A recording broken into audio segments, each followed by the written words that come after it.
హైదరాబాద్ పై ఏపీకి అసలు హక్కు ఉందా?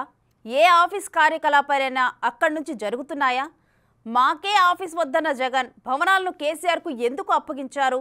అమరావతిపై ఎందుకు స్వరం మార్చారు? మూడు రాజధానుల కల ఎందుకు సాకారం కాలేదు? ఎన్నికల్లో రాజధాని అంశం కీలకం కానుందా? అందుకే ఉమ్మడి రాజధాని రాగాన్ని వైసీపీ అందుకుందా? ఇలా అనేక ప్రశ్నలపై ఇప్పుడు రకరకాల చర్చలు జరుగుతున్నాయి.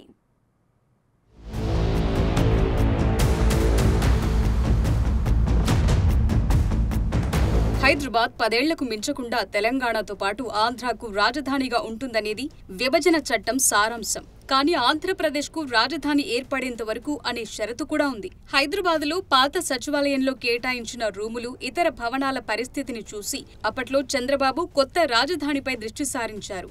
పాలనను హైదరాబాద్ నుంచి కాకుండా అమరావతి నుంచే చేయాలని డిసైడ్ అయ్యారు. ఈ క్రమంలోనే కొత్త రాజధాని పురుడు పోసుకుంది. మంగళగిరి దగ్గర కొత్త నగర నిర్మాణం కోసం అడుగులు పడ్డాయి. చంద్రబాబు హయాంలోనే ఏపీ రాజధాని అమరావతి అని తీర్మానం చేశారు. అసెంబ్లీ, సెక్రటేరియట్, హైకోర్టు నిర్మాణాలు కూడా జరిగాయి. కానీ ఇవి తాత్కాలిక భవనాలని చెప్పారు. కానీ నిర్మాణాలైతే శాశ్వతంగా ఉండేలాగే నిర్మించారు. వాటిలోనే పాలన సాగించారు చంద్రబాబు. తరువాత ప్రభుత్వం మారింది. అప్పటిదాకా రాజధానిగా అమరావతిని ఒప్పుకున్న జగన్ మాట మార్చారు. 3 రాజధానుల అంశాన్ని తెరపైకి తెచ్చారు.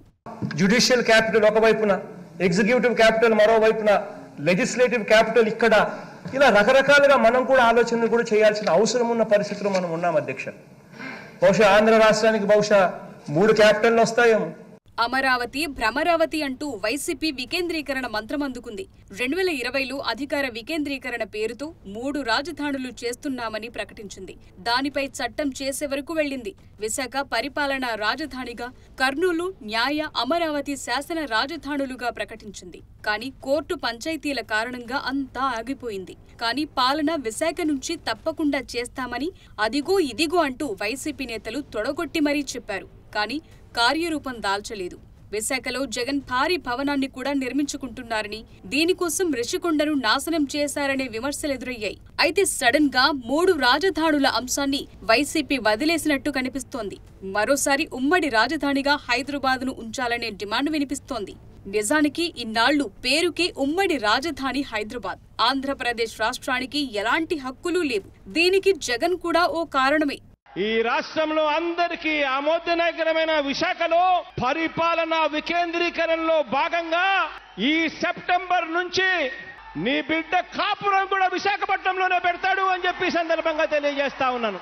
హైదరాబాద్ ఉమ్మడి రాజధాని అనే సంగతిని చాలా మంది మర్చిపోయారు. టీడీపీ హయాంలో అమరావతిని రాజధానిగా నిర్ణయించి అక్కడకు తరలించిన హైదరాబాద్లో తమ హక్కు మేరకు ఉన్న భవనాల్లో కార్యకలాపాలను కొంతైనా నిర్వహించేవారు. కానీ జగన్ అధికారంలోకొచ్చాక ఏపీ ప్రభుత్వానికి సెక్రటేరియట్లో ఉన్న భవనాలను తెలంగాణ ప్రభుత్వానికి అప్పగించారు.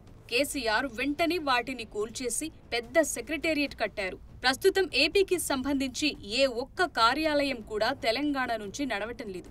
కరోనా సమయంలో అయితే ఏపీ పేషెంట్లను సరిహద్దుల్లో ఆపేసిన పరిస్థితి ఎదురైంది. ఆ సమయంలో హైదరాబాద్ పై తమకు హక్కుందని ఏపీ ప్రభుత్వం పెద్దగా స్పందించింది లేదు. వివిధ అంశాల్లో హైదరాబాద్ ఉమ్మడి రాజధాని అనే విషయాన్ని గుర్తు చేయాల్సిన సమయంలోనూ జగన్ సర్కార్ మౌనంగా ఉందన్న ఆరోపణలున్నాయి. ఇన్నాళ్లు సైలెంట్ గా ఉండి ఇప్పుడు హైదరాబాద్ మంత్రం జపిస్తుండటం వెనుక రాజకీయ స్వార్థం తప్ప ఇంకేం లేదనే విమర్శలు వినిపిస్తున్నాయి.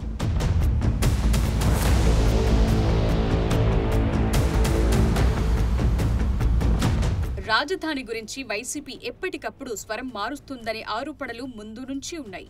ముందు టీడీపీ ప్రభుత్వ హయాంలో ప్రతిపాదించిన అమరావతి రాజధానిని తిరస్కరించింది.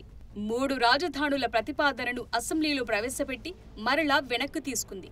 ఇప్పుడు ఏపీకి అమరావతే రాజధాని అని మంత్రి బొత్స సత్యనారాయణ అంటున్నారు. ఇది జరిగిన కొన్ని గంటల్లోనే హైదరాబాద్ను ఉమ్మడి రాజధానిగా కొనసాగించాలని వైవి సుబ్బారెడ్డి అన్నారు. ఈ 5 ఏళ్ల కాలంలో రాజధానిపై స్పష్టత ఇవ్వకపోవడంతో సార్వత్రిక ఎన్నికల్లో ఎదురు దెబ్బలు తప్పవని గ్రహించి ఈ కొత్త రాగం అందుకున్నారనే విమర్శలు వినిపిస్తున్నాయి.